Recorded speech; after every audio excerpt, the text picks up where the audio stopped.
देखिए, आनंद शर्मा जी जो एक बहुत सीनियर नेता कांग्रेस पार्टी के हैं और पिछले कल उन्होंने रिज़ाइन किया है। वैसे तो ये कांग्रेस का अंदरूनी मामला है, लेकिन जो उन्होंने कहा है कि जिस प्रकार से उनकी उपेक्षा पार्टी के द्वारा की गई है, बार बार उनको इंसल्ट की जा रही है और उससे खिन्न होकर उन्होंने कांग्रेस पार्टी को छोड़ा है। तो मैं समझता हूँ आज कांग्रेस पार्टी की जो स्थिति है वो जो हम बार बार कहते हैं कि पार्टी के अंदर कांग्रेस के नेता जो है घुटन महसूस कर रहे हैं, गुटबाजी चरम सीमा पर है। आनंद शर्मा ही नहीं, ये बात कई लोग कह चुके हैं। इससे पहले अभी अग्निहोत्री जी जो कांग्रेस के विपक्ष के नेता हैं, उन्होंने भी कहा कि उन्होंने इस बात को कहा कि कांग्रेस पार्टी में अगर टिकटों को लेकर कोई गड़बड़ी होती है या पैसों का लेन देन होता है, अर्थात इस प्रकार की बातें आज कांग्रेस पार्टी में चल रही हैं। अग्निहोत्री जी ने कहा कि वो पार्टी छोड़ देंगे। इससे पहले ऊना में जो उनके विधायक है रायजादा, उन्होंने भी कहा कि जो दो विधायक अभी कांग्रेस पार्टी छोड़कर भाजपा में शामिल हुए हैं, हमारे आदरणीय पवन जी और काजल जी और आदरणीय लखविंदर राणा जी, उसके बाद उनका बयान आया था कि संगठन में सब कुछ ठीक ठाक नहीं चल रहा है, इसी वजह से लोग पार्टी छोड़कर जा रहे हैं। अर्थात आज कांग्रेस पार्टी कई धड़ों में जो है बढ़ चुकी है। और आज ही मैं देख रहा था, न्यूज़पेपर में पढ़ रहा था कि उनकी जो प्रदेश अध्यक्षा हैं श्रीमती प्रतिभा सिंह जी, वो भी दिल्ली से बैठक छोड़कर वापस लौटी हैं।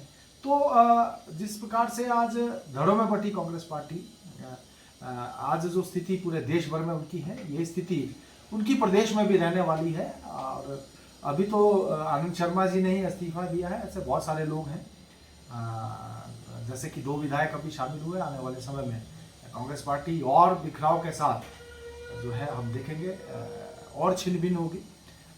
और जहाँ तक मैं समझता हूँ, जिस लक्ष्य को लेकर हम चले हैं वो दिन दूर नहीं है जब फिर से बात प्रदेश में दोबारा सरकार में विराजमान है।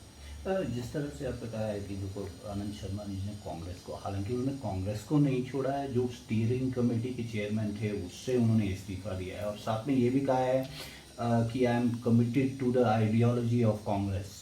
तो क्या आपको लगता है he will join BJP in days to come?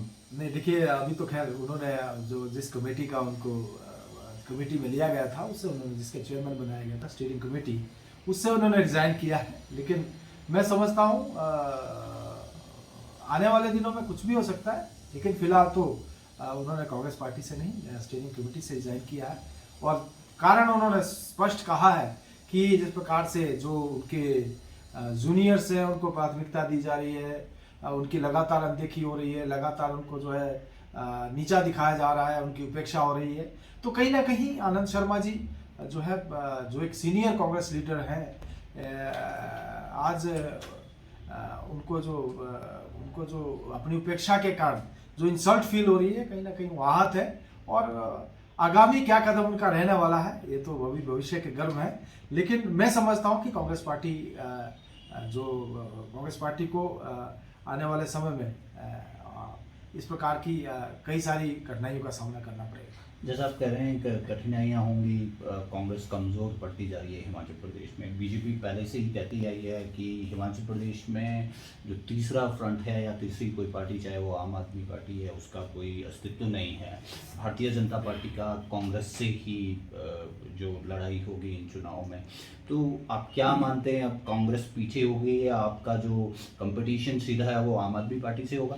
नहीं, देखिए, ये बात तो हम समय समय पर कह चुके हैं कि आम आदमी पार्टी का कोई अस्तित्व नहीं है। लेकिन मैं कहना चाहूँगा कि आज भारतीय जनता पार्टी और मजबूत हुई है, लगातार सशक्त होती जा रही है। और मैं समझता हूँ मुकाबले में चाहे कांग्रेस पार्टी हो या आम आदमी पार्टी हो, इससे कोई फर्क नहीं पड़ने वाला है।